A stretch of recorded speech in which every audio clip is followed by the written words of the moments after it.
নমস্কার বন্ধুরা, আমার চ্যানেলে সকলকে স্বাগত জানাচ্ছি। গাছ থেকে পেড়ে নিয়ে এলাম কয়েকটা কাঁচা আম। দেখুন আঠা ঝরছে।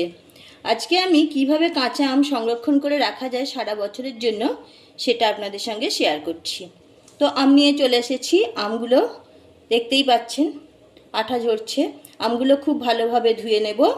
ধুয়ে একটা শুকনো কাপড় দিয়ে মুছে নেব। আমগুলো পরিষ্কার করে ধুয়ে সুতির কাপড় দিয়ে শুকনো করে মুছে নিয়েছি। এবার আমগুলোকে কেটে নেব। ততক্ষণে আর একটা কাজ করে নিই।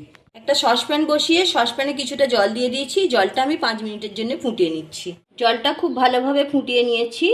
1 চামচ নুন জলের মধ্যে দিয়ে দিচ্ছি। ভালোভাবে মিশিয়ে নিচ্ছি। জলটা অনেকটাই ঠান্ডা হয়ে গেছে। দেখুন আঙুল ডোবানো যাচ্ছে।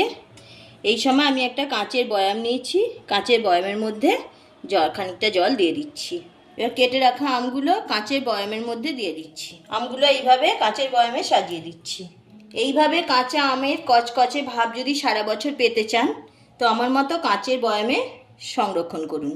আমগুলো বয়ামের মধ্যে দিয়ে দিয়েছি।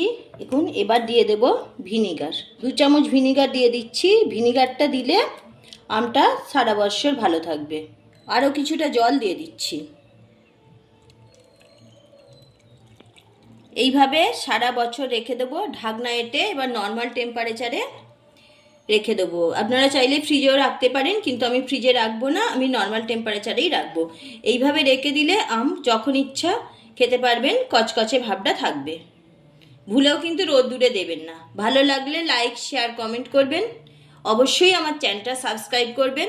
পাশে থাকা বেল আইকন প্রেস করবেন, যাতে যে কোনো ভিডিও আপলোড হলে আপনার কাছে পৌঁছে যায়। পুরো ভিডিওটা দেখার জন্য অসংখ্য ধন্যবাদ। দেখুন কতটা সুন্দর লাগছে। আবার দেখা হচ্ছে পরের ভিডিওতে।